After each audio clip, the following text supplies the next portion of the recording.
అదే RTV app వార్తల్ని క్షణాల్లో చదివే అవకాశం ఉంటుంది. ఒక న్యూస్ పేపర్, ఒక టెలివిజన్ ఛానల్ మీ చేతుల్లో ఎప్పుడూ ఉంటాయి. ఆంధ్రప్రదేశ్ వ్యాప్తంగా ఎన్నికల కోలాహలం మొదలైంది. మొత్తం మీద జనసేన తెలుగుదేశం ఉమ్మడి అభ్యర్థులు ఎవరు ఉండబోతున్నారు? అందులోనూ రాయలసీమ వ్యాప్తంగా ప్రస్తుతం ఉన్న పరిస్థితుల్లో రాయలసీమలో ఎన్ని సీట్లు జనసేన తీసుకోబోతుంది? ఇటువంటి అంశాలపై పెద్ద ఎత్తున రాష్ట్ర వ్యాప్తంగా చర్చ జరుగుతున్నటువంటి పరిస్థితులు. మరి అయితే అనంతపురం జిల్లాకు చెందినటువంటి మహిళా నాయకురాలు పెండ్యాల శ్రీలత పెద్ద ఎత్తున జనాల్లో కూడా కలియ తిరుగుతున్నటువంటి పరిస్థితి. ముఖ్యంగా మహిళా విభాగం రాష్ట్ర నాయకురాలైనటువంటి ఈ పెండ్యాల శ్రీలత మనతో ఉన్నారు. ఏం చెప్తారు ఆ మాటల్లో వినే ప్రయత్నం చేద్దాం. మేడం నమస్తే. మేడం ఏంటి మొత్తం మీద అయితే ఎన్నికల కోలాహలం మొదలైపోయింది, ఎలా ఉంది? గ్రౌండ్ లెవెల్లో తిరుగుతున్నారు మీరు, ఎలా ఉంది? ఖచ్చితంగా జనసేన టీడీపీ అధికారాన్ని ప్రజలు, సామాన్య ప్రజలు కూడా కోరుకుంటున్నారు. ఈయన చెప్పే మాటలు జగన్మోహన్ రెడ్డి గారికి నమ్మకం ఏంటంటే నేనేదో ఇచ్చేస్తున్నాను, అందుకు అంతా నాకే ఓట్లు వేస్తారు అనే ఆలోచనలో అయితే ప్రజలు లేరు. ఎందుకంటే ప్రజలంతా కూడా సామాన్య ప్రజలను ఎవరిని మోసం చేసే పరిస్థితులు కూడా ఇప్పుడు లేవని కూడా ఆయనకు తెలియక మాట్లాడుతున్నారు, తెలిసినా మాట్లాడుతున్నారో మనకు అర్థం కావడం లేదు. కానీ సామాన్య ప్రజలు కూడా వాళ్ళ ఇంట్లో సొమ్ము మనకి ఇవ్వట్లేదు, మన డబ్బులే మనకి ఇస్తున్నాడు, ఏమిస్తున్నాడు, ఏం చేస్తున్నారు అని ప్రతి ఒక్కరూ క్వశ్చన్ చేసే పరిస్థితి ప్రజల్లో క్షేత్రస్థాయిలో వెళ్ళినప్పుడు ఖచ్చితంగా వాళ్ళకున్న అవగాహన నేను తెలుసుకున్నాను కాబట్టి నేను చెప్పగలుగుతున్నాను. ఈసారి జగన్మోహన్ రెడ్డికి అయితే ఖచ్చితంగా ప్రజలు బుద్ధి చెప్తారు. ఈయన చెప్పే అబద్ధాలకు పడిపోయి ఓట్లు వేస్తారనే ఆలోచన మాత్రం లేదు. జనసేన టీడీపీదే అధికారం అని కూడా అంతా డిసైడ్ అయి ఉన్నారు ప్రజలంతా కూడా. మేడం ఇప్పుడున్న పరిస్థితులు అయితే మాత్రం వైసీపీ నాయకులు చెప్తున్నటువంటిది ముఖ్యంగా ఎన్ని పార్టీలు కలిసి వచ్చినా జగన్మోహన్ రెడ్డి ఒంటరిగానే పోటీ చేస్తారు. ఖచ్చితంగా అధికారం కూడా జగన్మోహన్ రెడ్డికి మరొకసారి ఖచ్చితంగా ప్రజలు కట్టబెట్టేందుకు సిద్ధంగా ఉన్నారని చెప్తున్నారు. దీన్ని ఎలా చూస్తారు? జనసేన పార్టీ నాయకురాలుగా ఏం చెప్తారు మీరు అసలు? జగన్మోహన్ రెడ్డికి మానవత్వ లక్షణాలు అనేటివి లేవు కాబట్టి ఎప్పుడూ కూడా ఆయన ఒక్కడే ఒక నియంతలాగా, ఒక సైకోలాగా చేస్తున్నారు కాబట్టి ఆయన ఎవరితో కలిసే పరిస్థితి కూడా ఉండదని కూడా ప్రతి ఒక్కరికి ఆయనకు తెలుసు, ప్రతి ఒక్కరికి తెలుసునా. కాబట్టి ఆయన ఎవరితో కూడా కలవలేరు. ఎవరన్నా కలిసినా కూడా అదేదో చేతగానితనంగా భావిస్తున్నారు. ఇంతకుముందు రాజశేఖర రెడ్డి గారు కానీ మిగతా ప్రభుత్వాలు కానీ ఏవి పొత్తు పెట్టుకొని వచ్చిన వాళ్ళంతా చేతగానోళ్ళ, మరి ఈయనొక్కడే సీఎం అయ్యారన్నంత మరి ప్రతిపక్షంలో 5 సంవత్సరాలు ఎందుకున్నారు? పార్టీ పెట్టాక ఈయన కూడా 5 సంవత్సరాలు ప్రతిపక్షంలో ఉండే అధికారంలోకి వచ్చినారు కదా. అది గుర్తు లేకుండా ఆయన ఎందుకు మాట్లాడుతున్నారని మేము జనసేన పార్టీ తరఫున ప్రశ్నిస్తున్నాం. ముఖ్యంగా మేడం ఇప్పుడున్న పరిస్థితుల్లో ఎస్పెషల్లీ మీరు రాయలసీమ వ్యాప్తంగా జనసేన ఎన్ని టికెట్లు అడగబోతోంది, మీకు ఎన్ని వచ్చే అవకాశం ఉంది? ఎందుకంటే జనసేన తెలుగుదేశం పొత్తు అనేది ముఖ్యంగా విజయం సాధించాలని పెద్ద ఎత్తున మీ అధినాయకులు అటు చంద్రబాబు నాయుడు కావచ్చు, ఇటు జనసేన అధినేత కావచ్చు చెప్తున్నటువంటి నేపథ్యంలో ఎన్ని టికెట్లు అనేది, ఎన్ని సీట్లు అన్నది మనకు ముఖ్యం కాదు. మనం ఏదైతే అధికారంలోకి 98% రాగలమో అవి మాత్రమే తీసుకుందామని మా అధ్యక్షులు పవన్ కళ్యాణ్ గారు మాకంతా సూచించారు. అదే విధంగానే మేము కూడా ఏవి కేటాయించినా, ఏ బాధ్యతలు ఇచ్చినా చేయడానికి సిద్ధంగా ఉన్నాం. జనసేన పార్టీ నాయకులు కానీ ఆయన నిర్ణయించిన నిర్ణయానికి వ్యతిరేకించే పరిస్థితి రాష్ట్ర వ్యాప్తంగా లేదని కూడా మేము తెలియజేస్తున్నాం. ముఖ్యంగా మేడం మీరు ఎందుకంటే జనసేనలోకి మీరు రావడానికి ప్రధాన కారణం ఏంటి అసలు? జనసేనలోకి రావడం అంటే ఆయన ఆలోచనలు, ఆయన సిద్ధాంతాలు మాకు నచ్చే మేము వచ్చాము. అయితే తెలుగుదేశాన్ని చూసాం, వైసీపీని చూసాం, కాంగ్రెస్ని చూసాము. అన్ని పార్టీల పద్ధతులు కూడా ఎందులో కూడా నిజాయితీ ఉండదు. అధికారంలోకి వచ్చాక ఒక రకంగా ఉంటుంది, అధికారంలోకి రాకముందు ఇంకో రకంగా ఉంటాయి. కాబట్టి ఇప్పుడు జనసేన పార్టీ టీడీపీ అన్నది తరువాత పొత్తు కుదిరింది, కానీ జనసేన అన్నది ప్రజలకు అవసరమైన పార్టీ. ఆ సిద్ధాంతాలు ఇవన్నీ అమలు జరిగితే రాష్ట్ర అభివృద్ధి కానీ రాష్ట్రము మొదటి స్థానంలో ఉండడానికి దోహదపడుతుంది జనసేన పార్టీ ఆశయాల సిద్ధాంతాల ద్వారా అని మేము నమ్మి జనసేన పార్టీలోకి రావడం జరిగింది. మేడం, ముఖ్యంగా ఈ జనసేన అధినేత చెప్తున్నటువంటి నేపథ్యం ఏదైతే ఉందో మనం, ఎందుకంటే ఖచ్చితంగా అనివార్యమైనటువంటి పరిస్థితుల్లో గెలవాలి, ఖచ్చితంగా సీట్ల విషయంలో కూడా కాస్త మనం చూసి వెళ్ళాలి అన్నట్టుగా కూడా చెప్పినటువంటి మీ ఇంటర్నల్ మీటింగ్లో చెప్పినటువంటి నేపథ్యం అని చెప్తారు. ఎట్లా చూస్తారు మీరు రాష్ట్ర నాయకురాలిగా ఉన్నటువంటి నేపథ్యంలో? ఇప్పుడు అనంతపురం జిల్లాలో కూడా చాలామంది ఎక్కడ లేని విధంగా పోటీలో ఉన్నటువంటి పరిస్థితి అభ్యర్థులు, దీన్ని ఎలా చూస్తారు? మా అధ్యక్షులు పవన్ కళ్యాణ్ గారు పొత్తుకు నిర్ణయం కానీ ఏవి కేటాయించినా ఎవరికి కేటాయించినా చేయాలి, అధికారమే ముఖ్యమని చెప్పడానికి మొదటి కారణం అసెంబ్లీలోకి వెళ్తేనే మనం ఏదైనా సాధించగలము.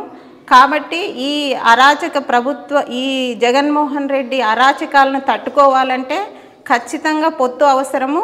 పొత్తు లేని పరిస్థితుల్లో తెలుగుదేశం కూడా రాకపోతే రాష్ట్ర ప్రజలు ఇబ్బంది పడతారని పెద్దలు ఒక నిర్ణయం తీసుకున్నారు. ఆ నిర్ణయానికి కట్టుబడి మేమంతా ఉంటామని కూడా తెలియజేస్తున్నాం. అట్లానే అనంతపురంలో కూడా పోటీ అంటే పోటీ కాదు, పార్టీ కోసం ఫస్ట్ నుంచి కూడా చేస్తున్నారు. మేము కూడా వచ్చినప్పటి నుంచి కూడా జనసేన పార్టీ కోసం, జనసేన పార్టీ తరఫున ప్రజల్లోకి వెళ్తున్నాము, చేస్తున్నాం. ఎవరికి సీటు ఇచ్చినా ఎవరికి ఇవ్వకపోయినా కూడా మేము జనసేన పార్టీకి ఇచ్చి కేటాయించిన సీట్లను గెలిపించుకోవడానికి రాయలసీమలో ముఖ్యంగా, ఎందుకంటే మిగతా జిల్లాల్లో కంటే అనంతపురంలో అభ్యర్థులు ఎక్కువగా ఉన్నారు, అనంతపురంలో కూడా ఎక్కువ సీట్లు కావాలి అని చెప్పేసి జనసేన అధినేత దగ్గర మీరు పెద్ద ఎత్తున అభ్యర్థులు కావచ్చు, మిగతా నాయకులు కావచ్చు, పెద్ద ఎత్తున కోరుతున్నటువంటి పరిస్థితి అని చెప్తున్నటువంటి నేపథ్యం ఎలా ఉంది అసలు?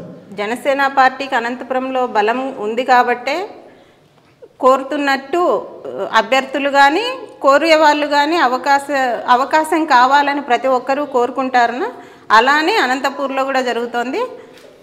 ఏ పార్టీ తరపునైనా ఎక్స్పెక్ట్ చేయడం తప్పు కాదు. అయితే ఇచ్చినా ఇవ్వకపోయినా పార్టీ నిర్ణయానికి కట్టుబడి ఉండే సిద్ధాంతం మా పార్టీలో ఉంది కాబట్టి ఎవరికి ఇచ్చినా ఏమి సీట్ లేకపోయినా ఏ బాధ్యతలు ఇచ్చినా చేయడానికి సిద్ధంగా ఉన్నాం. ఇప్పుడు 10 సంవత్సరాల నుంచి కూడా ఎవరికి ఏమి అధికారాలు లేవు, అయినా జనసేన పార్టీకి చేస్తూనే వస్తున్నారు. ఎవరైనా నాయకులు అధికారం కోసం చేసే నాయకులు జనసేన పార్టీలో లేరని కూడా మేము తెలియజేస్తున్నాం. ముఖ్యంగా జనసేన అధినేతకు మీ కుటుంబానికి చాలా అవినాభావ సంబంధం అని చెప్తారు. ఎలా ఉంటుంది? ఎందుకంటే రేపు రాబోయే ఎన్నికల్లో ఈ సీటు విషయం కావచ్చు, ఇలాంటి ఇతరత్ర అంశాలపై ఇది ఏమైనా మీకు దోహదపడే అవకాశం ఉంటుందా? జనసేన పార్టీ అధ్యక్షులు పవన్ కళ్యాణ్ గారు కొన్ని సంవత్సరాలుగా దగ్గరగా చూసి ఆయన సిద్ధాంతాలు నచ్చి మేము మా కుటుంబ సభ్యులతో కలిసి ఆయన సమక్షంలోనే చేరి ఈరోజు పార్టీకి హార్ట్ఫుల్గా సేవలు చేస్తూ వస్తున్నాము. ఆయన అడుగుజాడల్లో నడవడానికి ముందు మేము సిద్ధంగా ఉన్నామని కూడా మేము తెలియజేస్తాం. ముఖ్యంగా అనంతపురం జిల్లాలో పెండ్యాల శ్రీలత చాలా యాక్టివిటీస్ చేస్తున్నారు, మహిళలకు సంబంధించి, లేదంటే అగ్రికల్చర్కి సంబంధించి, వీటి మీద ఏం చెప్తారు అసలు? నాకు రీజనల్ కోఆర్డినేటర్గా మా అధ్యక్షులు పవన్ కళ్యాణ్ గారు బాధ్యతలు ఇచ్చారు. ఇచ్చిన రోజును కూడా పవన్ కళ్యాణ్ గారు కానీ నాదెండ్ల మనోహర్ గారు కానీ మీరు చేయాల్సింది మహిళా సాధికారత, మహిళలు తన సొంత కాళ్ళ మీద నిలబడే ఆలోచనలు చేయండి. మీరు రాష్ట్ర వ్యాప్తంగా 20 మందికి మాకు ఈ రీజనల్ కోఆర్డినేటర్స్ ఇచ్చారు. వాళ్ళందరూ కూడా మీరందరూ చేస్తే ఎంతో కొంతమంది వేల మంది మహిళలు ఆర్థికంగా నిలబడతారు. మీరు చేయాల్సిన సేవలు ఇవే. అధ్యక్షులు పవన్ కళ్యాణ్ గారు కూడా ప్రజల బాగు కోసము, మనకు అధికారం ముఖ్యం కాదు, ప్రజల బాగు సంక్షేమమే ముఖ్యం కాబట్టి అది అధికారంలోకి వస్తే చేస్తామని కాకుండా ఈ రోజు నుంచే మీరు మొదలు పెట్టండి, మీకు చేతనైనంత మొదలు పెట్టండి అన్నప్పుడు ఫస్ట్ వ్యవసాయానికి 15 ఎకరాల భూమి ఇచ్చి రైతు కూలీలతో మేము అందరినీ గ్రూప్ చేసి వాళ్ళకు 15 ఎకరాలు అరటి పెట్టించడం జరిగింది. అయితే ప్రకృతి విపత్తు కారణం వల్ల అది వడగళ్ల వానలు అనంతపురం జిల్లా అంతా వచ్చి నష్టపోవడం జరిగింది. అంతకుముందే ఇక్కడ టైలరింగ్ అనేది శిక్షణ మేము ప్రారంభించాం.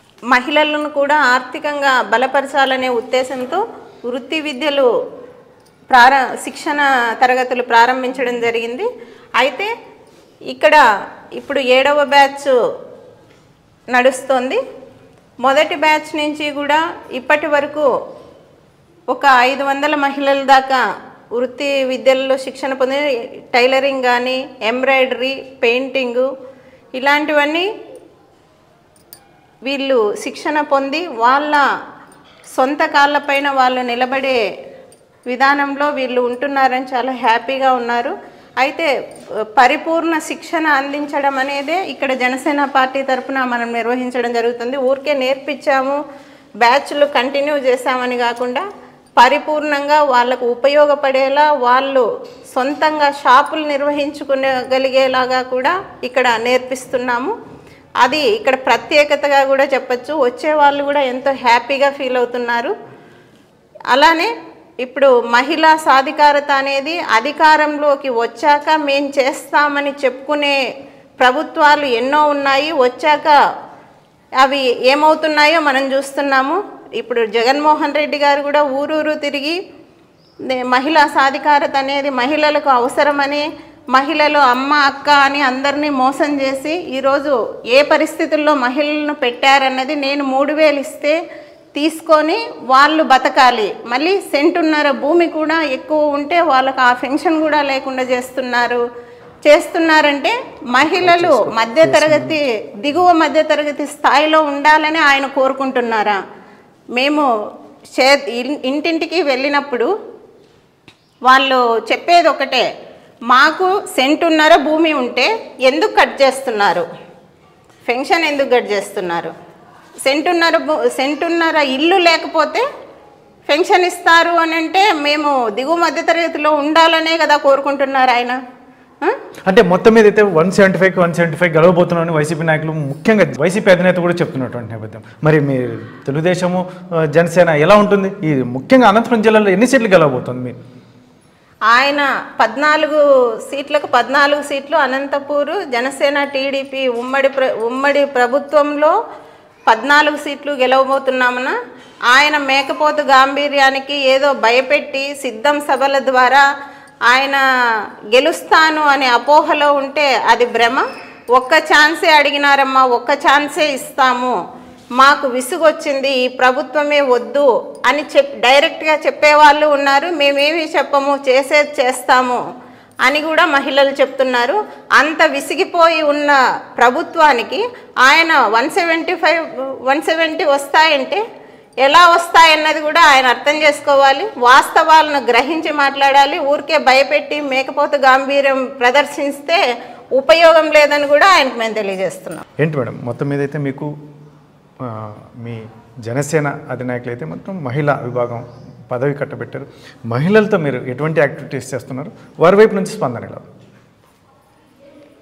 మహిళలతో మేము ఈ మధ్య 1 నెల నుంచి ప్రజల్లోకి వెళ్తున్నాము. మహిళలతో మాటామంతి ద్వారా మేము ఇంటింటికి వెళ్తున్నాము.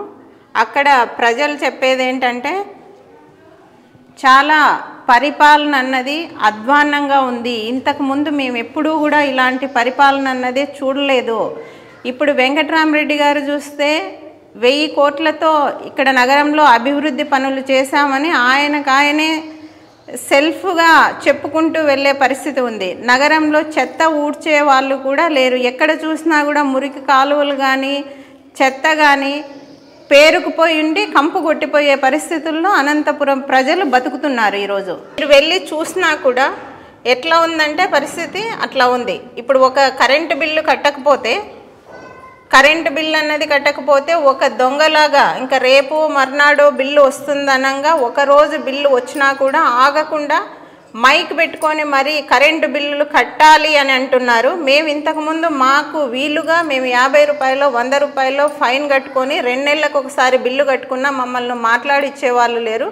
ఇప్పుడు మైకులు పెట్టుకొని అనౌన్స్ చేసి మీరు బిల్లు కట్టలేదు అని ఇంటి ముందుకు వస్తే మాకు పరువు పోయినట్టు ఉంది అని కూడా ప్రజలు వాపోతున్నారు. ఎందుకంటే అవి కలెక్ట్ అయితేనే వాళ్ళకి శాలరీలు అన్న విధంగా ఎలక్ట్రిసిటీ డిపార్ట్మెంట్ వాళ్ళు కూడా మేము అక్కడ వసూలు చేసుకోకపోతే మాకు శాలరీలు రావు అని చెప్తున్నారు. ఇలాంటి పరిపాలన, ఇలాంటి పరిస్థితులు నగరంలో ఉన్నాయి. ఇప్పుడు పారిశుద్ధ్య లోపించింది అనంతపూర్లో. ఈ కరెంటు బిల్లులు, చెత్త పన్నులు ఇంటి పన్నులైతే విపరీతంగా 1/4 సెంటుకు 8,000 రూపాయలు పన్ను వేస్తున్నారని నిన్న ఒక మహిళ మాతోనే చెప్తున్నారు. ఇలాంటి పరిస్థితులన్నీ ఉండి ఇదేం పాలన ఏం పరిపాలన అని కూడా ప్రతి ఒక్కరూ మహిళలు అవగాహన కలిగి ఉన్నారు.